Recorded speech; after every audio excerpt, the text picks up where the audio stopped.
आपका 9 भारत समाचार में। आइए देखते हैं खबरें विस्तार से। सरकार ने नए प्रसारण बिल का मसौदा वापस लिया। सपा नेता पर नाबालिग के कपड़े उतारने का आरोप, गिरफ्तार। पीड़ित नौकरी मांगने आई थी। अखिलेश यादव का करीबी है आरोपी।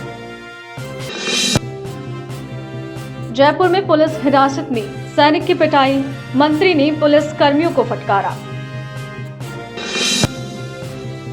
यूपी 70 वर्षीय मुस्लिम मौलवी को कानपुर में नाबालिग के साथ बलात्कार का प्रयास करते वीडियो में पकड़ा गया, गिरफ्तार। एंटी करप्शन ब्यूरो ने पूर्व मंत्री के आवास पर छापेमारी शुरू की। Sponsored by Exclusio Decorative Surface, Acrylic, Interior Clads, Nurani Libas, Ready-made, Textiles, Stitching. E-was, प्यार से घर संवारने दो।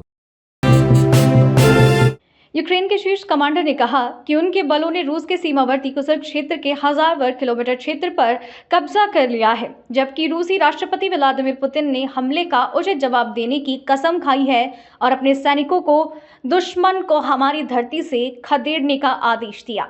एक सप्ताह पहले शुरू हुए अचानक हमले को रोकने में रूस को अभी भी कठिनाई का सामना करना पड़ रहा है। यूक्रेन के शीर्ष कमांडर ने राष्ट्रपति व्लादिमीर ज़ेलेंस्की से वीडियो लिंक के माध्यम से सूचना दी और कहा कि रूसी क्षेत्र में प्रगति जारी है। एक टेलीविजन मीटिंग में सरकारी अधिकारियों के साथ पुतिन ने कहा, दुश्मन के स्पष्ट लक्ष्यों में से एक समाज में फूट डालना, लोगों को धमकाना और रूसी समाज की एकता और एकजुटता को नष्ट करना है। मूर्ख कार्य। निश्चित रूप से रक्षा मंत्रालय का है कि दुश्मन को हमारी धरती से बाहर किया जाए। उन्होंने कहा, ये जोड़ते हुए कि कीव संभावित वार्ता में बेहतर बातचीत की स्थिति प्राप्त करने की कोशिश कर रहा है ताकि युद्ध समाप्त किया जा सके और मॉस्को के हमले को पूर्वी यूक्रेन में रोका जा सके।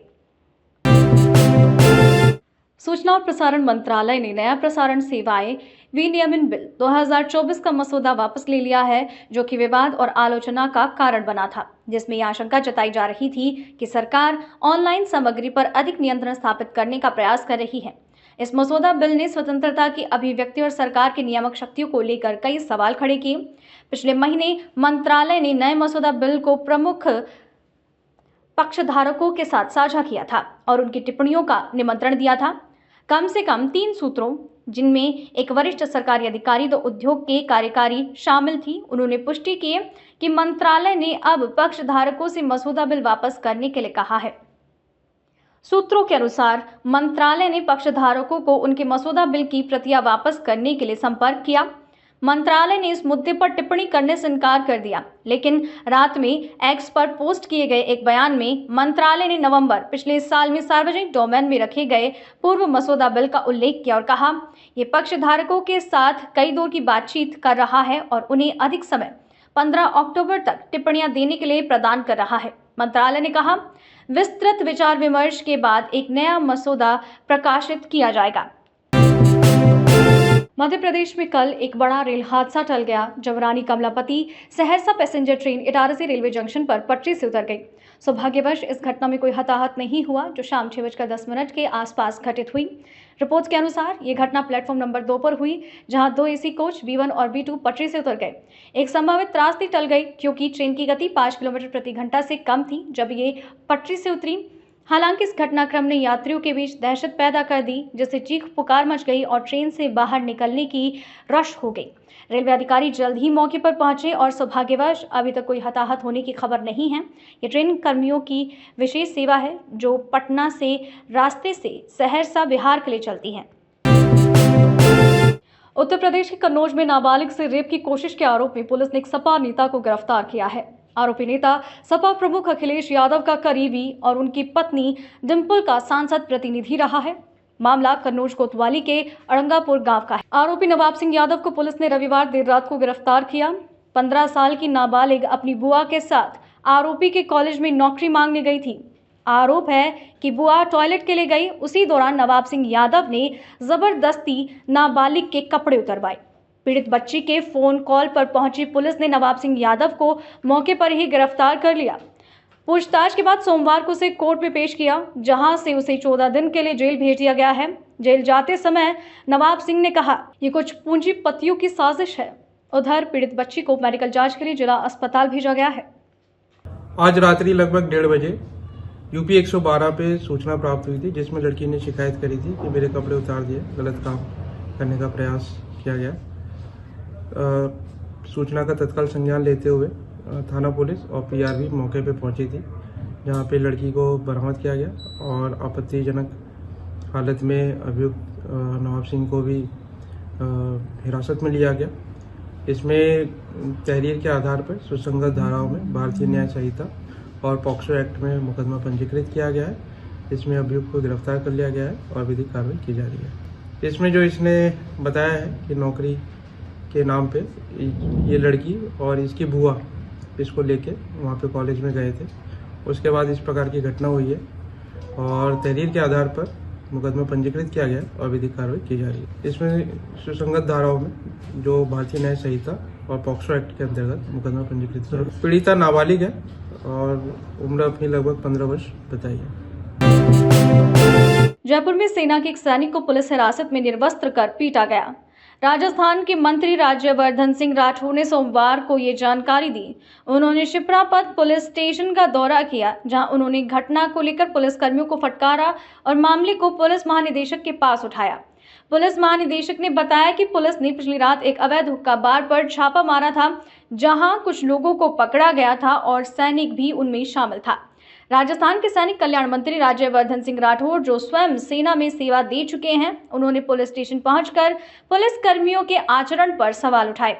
राठौर ने रिपोर्टर्स से कहा, मुझे एक बहुत ही दुखद घटना की जानकारी मिली है, जिसमें एक सैनिक जो कश्मीर में सेवा दे रहा है और यहां आया था, उनको कुछ पुलिस कर्मियों ने निर्वस्त्र कर डंडों से पीटा। उसे लोगों के बीच बैठाया गया और कुछ पुलिस कर्मियों ने उसे बार बार ये कहने पर मजबूर किया कि पुलिस भारतीय सेना की बाप है। उत्तर प्रदेश के कानपुर से एक परेशान करने वाला मामला सामने आया है, जहां 70 वर्षीय मौलवी को 7 साल की लड़की के साथ बलात्कार की कोशिश करते रंगे हाथों पकड़ा गया। ये घटना 9 अगस्त शुक्रवार को हुई, जब मौलवी ने बच्चे को चॉकलेट का लालच देकर अपने घर ले गया। हालांकि बच्चे को उसके द्वारा कोई हानि नहीं पहुंच पाई, क्योंकि उसे बचा लिया गया। मौलवी ने लड़की के साथ बलात्कार की कोशिश की, लेकिन एक व्यक्ति ने देखा कि मौलवी लड़की के साथ घर जा रहा है और उसने संदेह के आधार पर उसका पीछा किया। जब उसने कमरे की खिड़की से अंदर का दृश्य देखा तो वो भी हैरान रह गया। उसने त्वरित कार्यवाही करते हुए आरोपी के कृत्य को अपने मोबाइल में रिकॉर्ड किया और इलाके के लोगों को बुलाकर उसकी गंदी हरकतों को उजागर किया। पुलिस और अधिकारी जो मौके पर पहुंचे, उन्होंने कई टीमें बनाकर फरार मौलवी की तलाश शुरू की। नाबालिग पीड़िता और उसके परिवार के बयान दर्ज किए गए और चिकित्सा परीक्षण किया गया। ये थाना ग्वालटोली में मुखबरी की घटना सामने आई है, जिसमें एक 70 वर्षीय मौलाना मुख्तार जो मोहल्ले में रहते हैं, उन्होंने पड़ोस में रहने वाली एक बच्ची 7 वर्षीय बच्ची को एक चॉकलेट के बहाने अपने घर में बुलाया और एक गलत काम करने का प्रयास किया। इसे एक व्यक्ति ने देख लिया और तुरंत पकड़ लिया। बच्ची बिल्कुल स्वस्थ है, सुरक्षित है और बच्ची घर वालों की तरफ तहरीर दी गई, जिसमें मुकदमा पंजीकृत किया जा रहा है। बच्ची को मेडिकल के लिए भेजा जा रहा है और जो अभियुक्त है उसकी गिरफ्तारी के लिए कई टीमें गठित की गई। मेरठ के सरकारी स्कूल में बच्चों को नॉनवेज खिलाने का मामला सामने आया है। स्कूल से लेकर थाने तक हंगामा हुआ। परिवार वाले बच्चों को लेकर थाना पहुंचे। यहां दिव्यांग बच्चों ने जबरन नॉनवेज खिलाने की बात कही। मामला वैधवाड़ा स्कूल का है। पुलिस ने स्कूल के प्रिंसिपल को गिरफ्तार कर FIR दर्ज की। बच्चों में से बड़े भाई ने बताया कि हम टीचर के ऑफिस से निकलने के बाद क्लास में गए, वहां से घर वापस आए। मेरा भाई मुंह ढककर कमरे में पंखे के नीचे लेट गया। मैंने पापा मम्मी को ये बात बताई। इसके बाद बच्चों के मामा स्कूल पहुंचे, वहां हंगामा हुआ। जब मामला पुलिस तक पहुंचा तब बच्चों के बयान हुए। छोटा भाई दिव्यांग है, ठीक से बोल भी नहीं सकता, लेकिन उसने इशारों में बताया कि उसमें मीट कैसे खाया। स्कूल के प्रिंसिपल मोहम्मद इकबाल पर आरोप लगने के बाद पुलिस उन्हें थाने ले गई। प्रिंसिपल के सामने दिव्यांग बच्चे ने स्वीकार किया कि उसे नॉनवेज खिलाया गया। ये स्कूल बेसिक शिक्षा का विभाग है। हिंदू संगठन तक मामला पहुंचने के बाद हंगामा हुआ। पुलिस ने आरोपी के खिलाफ FIR दर्ज की है। क्या आलू सोयाबीन मीट सर ने मंगाया, पैसे देकर 100 रुपये। कैसे? 3 बच्चे थे, उन्होंने कहा जब मीट लिया और सब्जी बढ़िया नहीं बन रही तो मीट से खा लिए। फिर हम मीट लेने चले गए। मैंने नाई कर दी, इनसे पूछी, इनको भी नाई कर दी। सर ने कह दिया तो खा गए, ऐसा खाने दे, तूने खाया क्यों रहने दे। उत्तर प्रदेश के मिर्जापुर में अधिकारियों ने वन विभाग की जमीन पर बनी एक कथित अवैध चर्च को ध्वस्त कर दिया है। यह कार्यवाही आदिवासी इलाकों में स्थित कथित धार्मिक परिवर्तन गतिविधियों पर बड़ी कार्यवाही का हिस्सा है। रिपोर्ट के अनुसार इस ध्वस्तीकरण के दौरान भारी पुलिस बल की तैनाती थी और बुलडोजर का उपयोग किया गया। चर्च और एक भवन को अवैध रूप से विनोद कुमार और रामकांत द्वारा आहिरूरा पुलिस थाना क्षेत्र में वन क्षेत्र में बनाया गया था। रिपोर्ट के अनुसार इस साइट पर निवासियों को एकत्रित किया गया और उन्हें धार्मिक परिवर्तन गतिविधियों में लुभाया गया। पुलिस को अवैध चर्च और परिवर्तन गतिविधियों के बारे में शिकायत मिली, जिसके बाद जांच शुरू हुई। जांच में पाया गया कि चर्च वन विभाग की जमीन पर अवैध रूप से बनाया गया था। शिकायत प्राप्त करने के बाद उप जिला मजिस्ट्रेट कोर्ट ने कुमार और रामकांत को अदालत में पेश होने के लिए नोटिस जारी किया। हालांकि दोनों ही अदालत नहीं आए, जिसके परिणाम स्वरूप पुलिस और प्रशासनिक टीम ने चर्च को बुलडोजर से ध्वस्त कर दिया।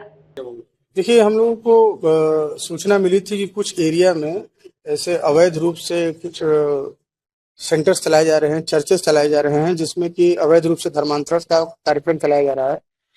तो इस सूचना पर यहाँ पर थाना अरोरा क्षेत्र में एक जंगल मोहाल एरिया है, वहाँ हम लोग को पता चला था कि एक वन विभाग की भूमि पर स्थित एक चर्च है जो कि इलीगल ढंग से बना हुआ है। और यहाँ अगल बगल के जो लोग हैं, भोले लोग हैं, इनको ये उनका पंजीकरण कराते हैं। तो इस सूचना पर तत्काल मुकदमा पंजीकृत किया गया था और उसमें विवेचनात्मक कार्रवाई की गई। इसी दौरान जिस जमीन पर यह चर्च बना हुआ था उसकी जब जांच कराई गई तो वो वन विभाग की जमीन पाई गई। इनको नोटिस दिया गया और जिसका इन्होंने कोई जवाब नहीं दिया और आज नियमानुसार पुलिस की, प्रशासन की और वन विभाग की टीम सम्मिलित रूप से आज इन लोगों के जो यहाँ अवैध निर्माण है उसको ध्वस्त करा दिया गया। आगे भी इस तरह के जो केंद्र चल रहे होंगे उनको आइडेंटिफाई कराया जाएगा और उन पर किसी तरह की प्रभावी कार्रवाई की जाएगी। देखिए, जैसे हम लोगों को चीजें पता चल रही हैं, इस पे हम लोग बहुत ही सिस्टमेटिक ढंग से काम कर रहे हैं और भी जगहों को चिन्हित किया गया है और ऐसे लोगों को हम लोग चिन्हित कर रहे हैं जो बहुत ही ऑर्गेनाइज्ड ढंग से इस चीज को कर रहे हैं। इनके विरुद्ध हम लोग प्रभावी कार्रवाई करेंगे और भी जो उनकी इलीगल संपत्तियां हैं उसको हम लोग आगे इसी तरह ध्वस्त कराएंगे या फिर गैंगस्टर एक्ट के तहत फिर आगे उसको क्रिप्ट कराएंगे। आज सुबह एक महत्वपूर्ण विकास के तहत एंटी करप्शन ब्यूरो एसीबी ने वाईएसआरसी पार्टी के वरिष्ठ नेता और पूर्व मंत्री जोगी रमेश के आवास पर छापेमारी की। ये छापेमारी उनके इब्राहिमपट्टनम स्थित घर पर की गई, जो एनटीआर जिले में स्थित है। इस ऑपरेशन में लगभग 15 एसीबी अधिकारी शामिल थे। छापेमारी का केंद्र अंबापुरम में स्थित एग्री गोल्ड भूमि से संबंधित आरोपों पर था। अधिकारियों ने जांच की कि क्या पूर्व मंत्री के खिलाफ भूमि अधिग्रहण और अन्य वित्तीय अनियमितताओं से जुड़े किसी प्रकार के कदाचार की जानकारी प्राप्त हो सकती है। एसीबी ने इस छापेमारी के दौरान दस्तावेजों और अन्य सामग्री की तलाश ली, जो संभावित रूप से जांच के लिए महत्वपूर्ण हो सकती है। ये ऑपरेशन पूर्व मंत्री के खिलाफ संभावित अनियमितताओं और भ्रष्टाचार की व्यापक जांच का हिस्सा है, जिसका उद्देश्य उनके द्वारा किए गए किसी भी गलत काम की पहचान करना है। National remote sensing centre NRSC के हालिया डेटा से पता चलता है कि 1979 से 2023 के बीच हैदराबाद की झीलों के क्षेत्र में 61% की कमी आई है। 56 झीलों का कुल क्षेत्रफल 40.35 वर्ग किलोमीटर से घटकर सिर्फ 16 वर्ग किलोमीटर रह गया है। Telangana state pollution control board TSPCB का आंकड़ा और भी चिंताजनक है। शहर की 185 अधिसूचित झीलों में से लगभग 40 पूरी तरह से सूख चुकी हैं, जिसमें इब्राहिम चेरुवी, RK पुरम लेक, उंदा सागर और गुरमू चेरुवू शामिल है। इसके अतिरिक्त 10 से ज्यादा झीलें लगातार सीवेज प्रदूषण के कारण गंदे नाले में बदल चुकी हैं। उदाहरण के लिए हैदराबाद के दक्षिणी भाग में स्थित ऐतिहासिक बम्रकन उद्दौला झील, जो शिवरामपल्ली में है, इस कमी का एक उदाहरण है। शाह हतीम झील भी प्रभावित हुई है। इसका क्षेत्र 58% से घटकर सिर्फ 1.8 लाख वर्ग मीटर रह गया है। झीलों की इस गिरावट के बारे में पर्यावरणविद और स्थानीय निवासी लंबे समय से चेतावनी दे रहे हैं कि झीलों की भूमि को अतिक्रमण और रियल एस्टेट परियोजनाओं के लिए बलि चढ़ाया जा रहा है। सरकार ने नए प्रसारण बिल का मसौदा वापस लिया। सपा नेता पर नाबालिग के कपड़े उतारने का आरोप, गिरफ्तार। पीड़ित नौकरी मांगने आई थी। अखिलेश यादव का करीबी है आरोपी। जयपुर में पुलिस हिरासत में सैनिक की पिटाई, मंत्री ने पुलिस कर्मियों को फटकारा। यूपी 70 वर्षीय मुस्लिम मौलवी को कानपुर में नाबालिग के साथ बलात्कार का प्रयास करते वीडियो में पकड़ा गया, गिरफ्तार। एंटी करप्शन ब्यूरो ने पूर्व मंत्री के आवास पर छापेमारी शुरू की। Sponsored by Exclusio Decorative Surface, Acrylic, Interior Clads, Nurani Libas, Ready-made, Textiles, Stitching. E-was, प्यार से घर संवारने दो। अभी के लिए इतना ही। लगातार खबरों के लिए बने रहिए हमारे साथ। नमस्कार।